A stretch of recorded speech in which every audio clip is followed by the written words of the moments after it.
সমস্ত গান বাজনার থেকে যদি দূরে থাকতে পারে, আল্লাহ রসুল বলেন সকল গান শুননেওয়ালা যারা নাকি গান দুনিয়ার গান শুনবে না, নাচ গান শুনবে না, আল্লাহ রসুল বলেন জান্নাতের ভিতরে হুরো গিলমানের কণ্ঠে তাকে গান শোনানো হবে। কথা বলছেন? আর বেহেশতের মধ্যে এমন বৃক্ষ যে একটা গাছের ছায়া ভার হইতে গেলে একটা দৌড়ের গোড়া 100 বছর পর্যন্ত দৌড়াইব, তথাপি গাছের ছায়াটা ভার হইতে না। এবার বলুন তো দেখি ওই গাছের পাতা কি পরিমাণ হইব? ওমা ঘুমাই গেছেন গে, কিছু করবেন তো, কি পরিমাণ পাতা হইব হিসাব নাই। যখন ঠিক না, এক এক পাতা এক এক জাত বাজনা। আর হুরো গিলমান ললিতার কণ্ঠে না, ববিতার কণ্ঠে না, হ্যাঁ সবিতার আর হবির কণ্ঠে নয়, হুরো গুলমানের কণ্ঠে শোনানো হবে। গানটা কইতাম নি, মেশকাত শরীফের হাদিস আছে, কইতাম নি, দেখ গান না এটা হাদিস। যখন বলবো হাদিসটা পুরোপুরি কিতা কইব, নাহনুল খালিদাতু ফালা নাবিদু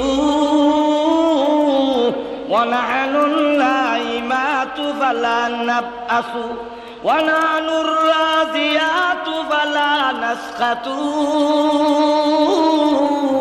তুবা লিমান কানা লানা ওয়া কুন্না লাহু। যেরকম সুবহানাল্লাহ। এত আরবি কইছি, বাংলা কইতাম নি, আর যখন বলবো নাহনুল খালিদাতু ফালা নাবিদু, এমন স্ত্রী তোমরা আজকে পেয়েছো যে স্ত্রী কোনোদিন তোমাদের কাছ থেকে দূর হবে না।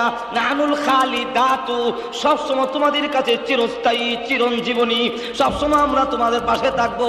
ফালা নাবিদু, কখনো দূর হব না। তুমি আর স্ত্রী পেয়েছে, হয়তো তোমার মরণ হয়েছে, নাহলে স্ত্রীর মরণ হয়ে গেছে, আর না হয় তালাক দিয়ে ফেলেছো, তখন হ্যাঁ আর বললে যখন দেখি না ঠিক না, এমন স্ত্রী পাইছো জীবনে তোমার মরণ নাই, আমারও মরণ নাই, জীবনে জান্নাতের ভিতরে তালাক নাই, এমন স্ত্রী পাইলা যে স্ত্রী জীবনে কোনোদিন দূর হবে না। এমন স্ত্রী পেয়েছা। আরো অন্য জায়গায় উল্লেখ করেছেন রাসূল বলেন আদাতুল ইবাদিয়াস সালিহিন মা লা আইনুন রাআত ওয়ালা উযুনুন সামিআত ওয়ালা খাতারা আলা কলবি বাশার। আল্লাহ রাব্বুল আলামিন বলেন হাদিসে কুদসির মধ্যে উল্লেখ করেছে, এমন হুর পরি তোমাদের জন্য নিয়ামত আমি আল্লাহ সৃষ্টি করে রেখেছি, জীবনে কোনোদিন তোমাদের চোখে দেখে নাই, কানে জীবনে কোনোদিন শোনো নাই, অন্তর দিয়ে কোনোদিন কল্পনা করো নাই। এমন যে সুন্দরের কারণে হাতের কবজি যদি পৃথিবীতে বাইর করে দেখায়, সূর্যের আলো অন্ধকার হয়ে যাবে। মাথায় এক গাছি চুল যদি আমরা লাড়া দিয়া পৃথিবীতে তামারি করে দেয়, তামাম পৃথিবী লাইট দিয়ে আলোকিত করলে পুরো গিলমানের চুলের কারণে সমস্ত লাইটের আলো অন্ধকার হয়ে যাবে। হাসি দিলে সব কলজা হত্যা মরে যাবে। জিবরাইল পর্যন্ত সেটা তৈরি আছে, কইতাম নি, আহা ফজর হইব, ফজর ফজর, হ্যাঁ ওই তো ভাইরা আমার, একটু জিকির করেন লা ইলাহা ইল্লাল্লাহ, জোরে ইল্লাল্লাহ, লা ইলাহা ইল্লাল্লাহ, লা ইলাহা ইল্লাল্লাহ, লা ইলাহা ইল্লাল্লাহ মুহাম্মাদুর রাসূলুল্লাহ। জান্নাতের ভিতরে জিবরাইল গেছে ভ্রমণ করতে, হঠাৎ করে যখন সাজদা দিয়ে ফেলেছে, তাঁবুর ভিতর থেকে ডাক আসছে, আরে জিবরাইল কেন সাজদা দিয়েছ? জিবরাইল ডাক দিয়ে বলে আল্লাহর তাজাল্লি দেখা দিয়েছে, আল্লাহর নূরের সামনে আমি সারেন্ডার হয়ে গেলাম। এমনি হুরপুরি ডাক দিয়ে বলে জিবরাইল না, এটা আল্লাহর তাজাল্লি নয়, আমি তাঁবুর ভিতর থেকে আপনাকে দেখে মুচকি হাসি দিয়েছিলাম, আমার দাঁত যে বের হয়েছে, দাঁতের আলোতে জান্নাত চমকে উঠেছে।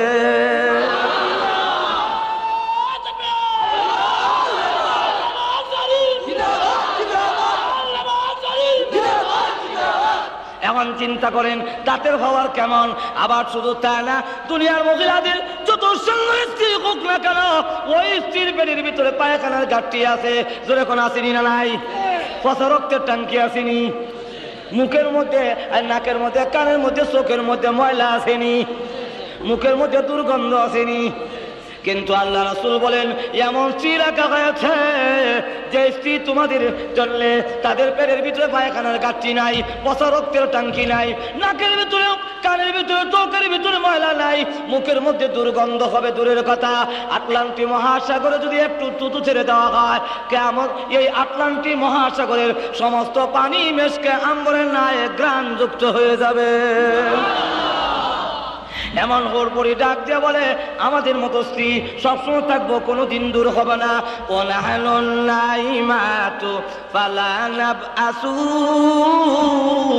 আর শুনো, আরো কেমন সুন্দর স্ত্রী পেয়েছো, শুনে রাখো এমন স্ত্রী পেয়েছো। আজকে আমাদের অবস্থা, দুনিয়াতে বিয়ে করার পরে তখন নাকি প্রথম বিয়ে করলেন তখন তো 16 বছরের যুবতী, যখন নাকি 60 বছর হয়ে গেল তখন দেখা যায় দাঁত আর নাই, এমনি কিছু ঠিক নেই। এরপরে দেখা যায় চামড়া ঢিল হয়ে গেছে গা, নাতি নাতনি এরা চামড়া ধরে টানে। কিন্তু আমরা এমন স্ত্রী, জীবনে কোনোদিন আমাদের অঙ্গ প্রত্যঙ্গের ঢিল হবে না, আমাদের অঙ্গ প্রত্যঙ্গে কোনো পরিবর্তন হবে না। প্রথম রজনী যেমন পেয়েছিলে কোটি কোটি অসংখ্য অগণিত বৎসরের ভিতরে আমাদের অঙ্গ প্রত্যঙ্গের একটুকু পরিবর্তন হবে না। ونحن الراديات فلا نسخط طوبى لمن كان لنا وكنا له।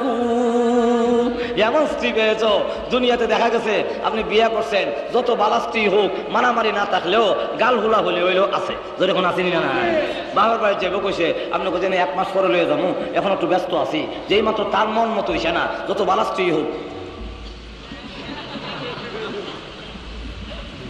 যেরকম আসেনি। আচ্ছা শাড়ি আনেন ঈদের সময়, আমার যে শাড়ি দাবি করে বুঝছে এটার দাম 5000, আমি বেতন ভাই 3000, আরো 2000 টাকা খরচা করানো লাগে। তো প্রবোধ দিয়ে কইলাম আচ্ছা কদিন পরে দেবো না, আচ্ছা এখন আসছি না, কেন লেগে এই শাড়িটা মন মতো আনতারলাম না, যেরকম ঠিক না ঠিক না? হ্যাঁ, তার মন মতো কাপড় না দিলে গাল ভুলায়, বাবার বাড়িতে যাইতে বাধা দিলে গাল ভুলায়। ডাক ধরে এমন পেয়েছো জীবনে কোনোদিন কাপড় দেওয়া লাগে না, সাবান দেওয়া লাগে না, প্রসাদনী দ্রব্যাদি দেওয়া লাগে না, বাবার বাড়ি নাই বাবার বাড়ি যাওয়া লাগে না। অতএব শোনো, নাহনুর রাজিয়াতু ফালা নাসখাতু, সবসময় তোমাদের প্রতি রাজি থাকবো, কোনোদিন বেজার হব না। আমার মতো স্ত্রী পাইয়া তোমার জীবন ধন্য, তোমার মতো স্ত্রী পাইয়া আর তোমার মতো পুরুষ পাইয়া আমার জীবনও ধন্য।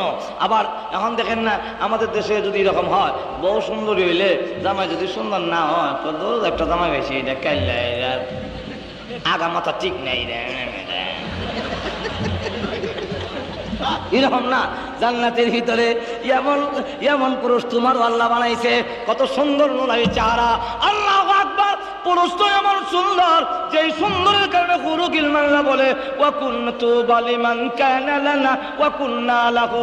আমার মতো স্ত্রী পাইয়া যেমন তুমি ধন্য, আর আমিও তোমার মতো স্বামী পাইয়া আমার জীবন ধন্য। এত সুন্দর পুরুষ আল্লাহ রাব্বুল আমিন আমার স্বামী দিলেন। ভাইরা আমার, এই জন্য জান্নাতের ভিতরে গান শোনানো হবে, এই দুনিয়ার গানের চাইতে আখিরাতের জান্নাতের গান কোটি কোটি গুণ বেশি মজার হবে।